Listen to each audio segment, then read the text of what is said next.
நண்பர்களே வணக்கம். தீபாவளியை முன்னிட்டு சிவகாசிக்கு பயணம் செய்தேன்.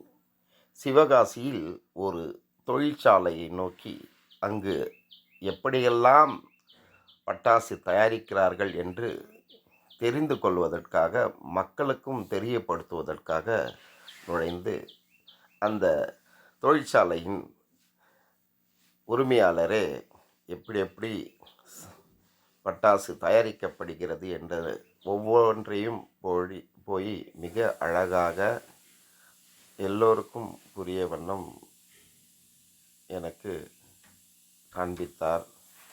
பாருங்க, ஒவ்வொரு தொழிலாளியும் எவ்வளவு பாடுபட்டு இதை தயாரிக்கிறார்கள்.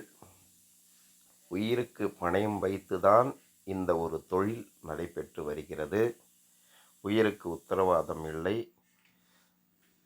சிறிது நேரத்திலே பணம் கரியாக்கப்படுகிறது என்று பரவலாக பேசப்படுகிற இந்த பட்டாசு, ஆனால் இதற்கு பின்னால் மிகப்பெரிய ஒரு உழைப்பு இருக்கிறது.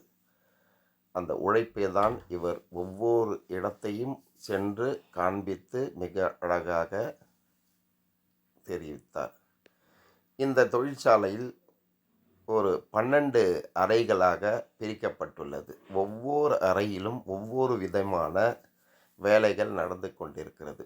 ஒரு இடத்தில் மருந்து தயாரிப்பது, அதை எடுத்து அதை மண்ணாக்கி அதனுடன் கலந்து, அதேபோல் ஒவ்வொரு அறைக்கும் ஒவ்வொரு வேலைப்பாடு. ஒவ்வொரு அறையிலும் எந்தவித மின் வசதியும் இருக்கக்கூடாது என்று சட்டப்படி இருக்கிறனால் மின் வசதி இருக்காது. ஒரு ஃபேன், லைட் எதுவும் இருக்காது. அதேபோல் செருப்பு அணிந்து செல்லக்கூடாது, பெல்ட் அணிந்து செல்லக்கூடாது, வாட்ச் அணிந்து செல்லக்கூடாது என்று இப்படிப்பட்ட நிபந்தனைகள் எல்லாம் அந்த தொழிற்சாலை நுழையும் போதே இருக்கும். பாருங்கள், இது சாதாரணமாக செய்யப்படுவதில்லை. மிகப்பெரிய ஒரு கடின உழைப்பு. அந்த உழைப்பு தான் ஒவ்வொருத்தரும், இவர்களெல்லாம் கூலி தொழிலாளர்கள். இவர்களுக்கு என்ன சம்பளம் இருக்குது என்பதை வெளிப்படையாக சொல்ல முடியாது. மிக குறைந்த சம்பளம்தான். இருந்தாலும் தங்களுடைய வாழ்வாதாரத்திற்காக இந்த தொழிற்சாலைகளை நாடி இந்த தொழிலாளிகள் வேலை செய்து வந்து கொண்டிருக்கிறார்கள். மிக இந்த உரிமையாளர் சக தொழிலாளர்களிடம் இவரும் ஒரு தொழிலாளியாகவே இருந்து இவரும் அங்கு பணி செய்து வருகிறார். இதுதான் கடைசியில் அங்கு தயார் செய்யப்பட்ட அந்த பட்டாசுகளை இவர்தான் இந்த பட்டாசு தொழிற்சாலையின் உரிமையாளர். ஆனால் இவரும் ஒரு தொழிலாளியாகவே திகழப்படுகிறார். இவர்களுடைய பணி பாருங்க, வெறும் உடம்பு முழுக்க இந்த மருந்து தான்.